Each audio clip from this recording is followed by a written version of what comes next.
lastly, for those who say that I am currently entangled in a haram relationship, I am a victim of some sort of obsession with the opposite gender. I am an addict even to perhaps images, or someone may say pornography. I've put myself in a situation and I know I am to be blamed for it, but my heart is drunk on lust. What do I do to free myself and to rediscover Allah and the world and the afterlife? I suggest for you and for me, dear brother, dear sister, a medicine that is made up of 7 components. It is 100% recovery rate.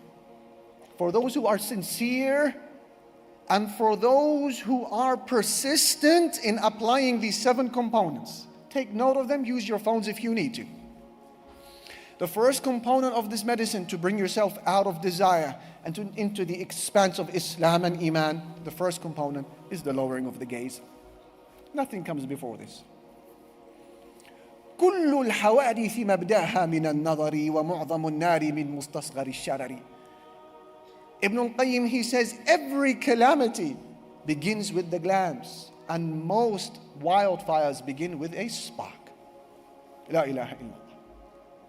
One who complains of being chastised by lust and desire, but insists on not changing the habits when it comes to gaze, is like a person who is complaining of a draft and he's refusing to close the door. It's not going to change. It begins here, closing this huge gate to your heart called the eyes. That is where it begins. And you will say to me, it's tough. I'll say to you, I know. But Imam Ibn al-Qayyim, he says, الصبر على غض البصر أيسر من الصبر على ما بعده. The patience needed to lower the gaze is less than the patience needed for the consequences that follow if you don't follow your gaze, if you don't lower your gaze. The consequences, or the pain that is needed, the patience that is needed to lower your gaze is less than the patience that is required towards the consequences that follow if you don't lower your gaze. That's number 1.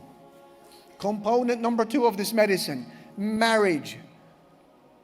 If it is, religiously speaking, and from a family perspective speaking, feasible for you to marry this individual whom you are communicating with, and things add up, then marriage should be the immediate go-to. The Prophet ﷺ said, لَمْ يُرَى لِلْمُتَحَبِّينَ مِثْلُ النِّكَاحِ. There is nothing like marriage for two who love one another. There is nothing, he said, like marriage for two who love one another. How is it that the very same fire that destroys nations and burns up livelihoods and kills people is the same fire that happens to heat up our buildings and cooks our food? How come? Well, because the first fire that destroys people was an untamed fire, unrestricted fire, uncontrolled, unchanneled, unguided, and so it killed and destroyed. Whereas the second fire that we benefit from, it comes to us through channels, pipes, cylinders. It's guided, it's limited. And so we grow and we eat, we are warm and we are happy. The same can be said about relationships and sex. If it breaks free from the confines of Sharia, and it is outside of the parameters of a halal Islamic marriage, it burns, it injures, it causes regret, and it causes a scorching heat in this world and in the hereafter. Whereas when it is channeled through an Islamic marriage, it causes growth, it causes happiness, it brings about a joy, I swear by Allah, that is perhaps only second place to the joy of knowing Allah Jalla Jalaluhu. Marriage, if it is feasible. If, however, you discover that marriage is not feasible for one reason or another, religiously speaking, or from a family perspective, i.e., for example, you need to run away with this girl and take her away from her father and against the will of her family for this marriage to happen, etc., then you walk away from the relationship if marriage is not feasible. Don't give farewells. Don't give her a farewell conversation. Don't give her an Islamic sermon how this is for the sake of Allah. Don't do any of that, because you will go back and fall weak. Change your number, delete the number, block the number, change the phone if you need to. I'm sorry for saying this. Change your scenario, lock the door, throw away the key. And with time you will recover, I promise. With time you will rediscover yourself. and rediscover Allah, and rediscover the home of the hereafter, and rediscover the bigger picture of life. Al-bu'du jafa. Because distance is dryness, as Ibn Taymiyyah said. Distance causes dryness. وَمَتَى قَلَّ الذِّكْرُ ضَعُفَ الْأَثَرُ فِي الْقَلْبِ. And whenever you stop remembering something frequently, its effects on the heart will be released. That's number 2, marriage if feasible. Number 3, to help you overcome this lust, to help us overcome it, remember the deficiencies of the beloved. La ilaha illallah. One poet, he says, لو فكر العاشق في منتهى الذي يسبيه لم يسبيه. If one was to recall the defects of the beloved, this person would no longer be besotted. Recall the defects. Yes, some people, they require genuine advice. I appreciate that. Other people need to be grabbed and told, get a grip, man. Like, get a grip. What is it, an angel? It's a human being. It's a man, it's a woman, insan, deficient. Relax. Why are you losing sleep? Why are you losing weight?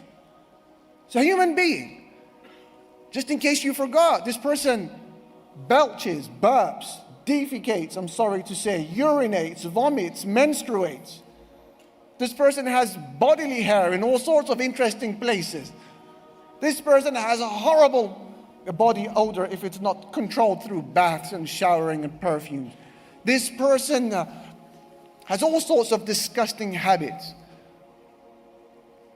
that have been carefully curated and edited and photoshopped and obscured during the courting phase through the masks of obsession. No, there's more to it. Relax. Remember the deficiencies of the beloved. And that's why Ibn Taymiyyah, he said, Al-ishqu huwa fasadul idraki wal ma'rifati wal ilm. Passion, he said, obsession by definition is the corruption of knowledge and perception and imagination. He said lust, passion, by definition is the corruption of knowledge. It's not true. And imagination and perception. That's number 1. That's number 3. Remember the deficiencies of the beloved. Number 4, remember the perfection of what awaits in Jannah. That will help us overcome it. And that is why the Prophet ﷺ describes both the men and women in Jannah. Because we're humans. What awaits us over there? The Prophet ﷺ describes first of all the men of Jannah. He said, يُعْطَى الرَّجُلُ أو إن الرجل من أهل الجنة يعطى قوة 100 رجل في المأكل والمشرب والشهوة والجماع. Men in Jannah are given the strength of 100 men with respect to eating and drinking, desire and marital relations. They are jurda, free of all bodily hair. Murda, free of this, no more beards. That's in Jannah. Don't rush it in dunya, my brother. Put down the shaver. Murda, no beards.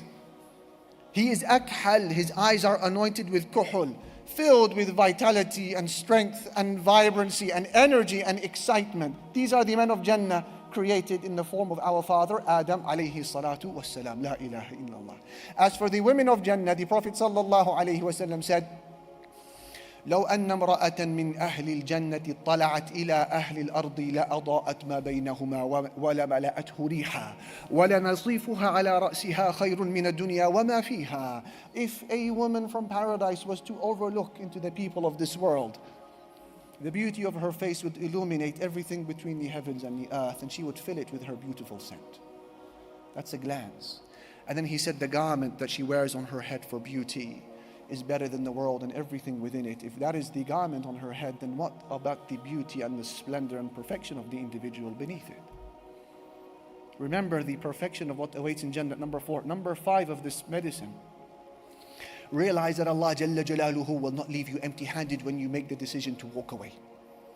If you think that you're going to break this relationship and walk away and Allah will leave you scot-free with nothing to look out for, and nothing to be excited for, and that your DHL has not already been dispatched, you have thought bad thoughts about Allah Jalla Jalaluhu. No, the replacement, the alternative is already on its way. And that is why Abu Qatada and Abu Dahma, they said, we went to an Arab Bedouin man and we said to him, have you ever heard the Prophet sallallahu alaihi wasallam say anything? And he said, yes. I heard him say, إِنَّكَ لَن تَدَعَ شَيْئًا لِلَّهِ إِلَّا أَبْدَلَكَ اللَّهُ بِهِ مَا هُوَ خَيْرٌ لَكَ مِنْهُ. Whenever you leave something for the sake of Allah, Allah will replace it with something that is better. That is a promise of Allah and you better believe it.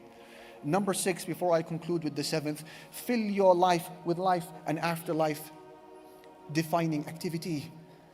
Don't keep your heart empty, because that will then become prone to every satanic whispering, every devilish thought, and every doubt in the religion. Many times the reason why we fall captive to these images and these conversations and these messages that come our way is not because we're weak.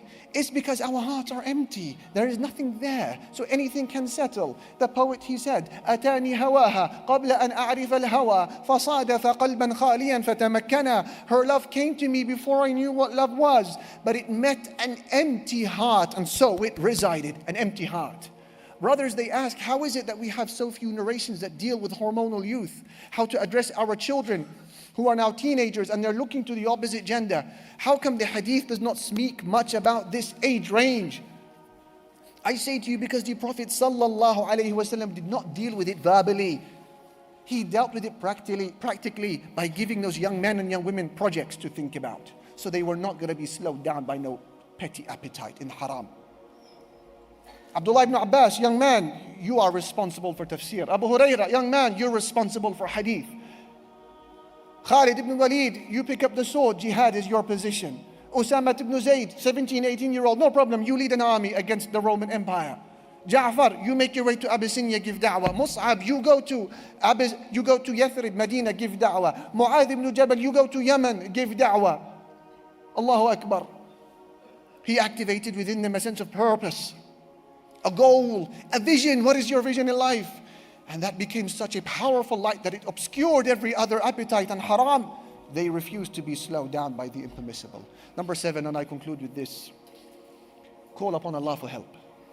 And cry your eyes out to Allah and ask Him, if you don't turn away from me these desires, Ya Allah, I will be weak. There will be a point where I, Ali, will say to you, I have no answers.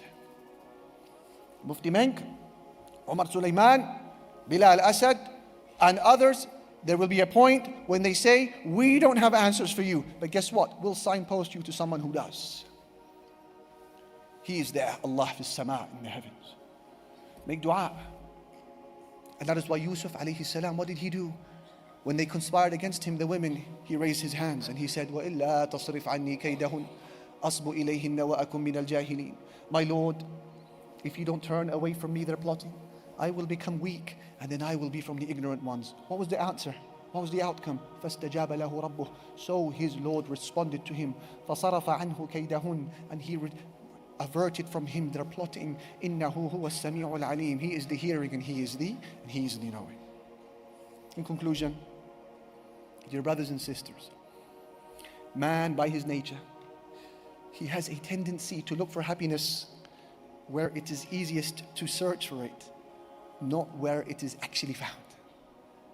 And I say this because when all is said and done, the ultimate remedy for lust and haram impulses is to love Allah Jalla Jalaluhu. Find a way to love Him. Because becoming attached to people is pain and injury and a scorching heat and regret. And becoming attached to Allah is relief, pain, and is relief and a cure from pain and tranquility and inner expanse. And when you discover that Allah whom you then love, you will discover a Lord who is not obsessed with your habits, but a Lord who wants from you your heart. And once you give Him your heart, He will then take care of your habits.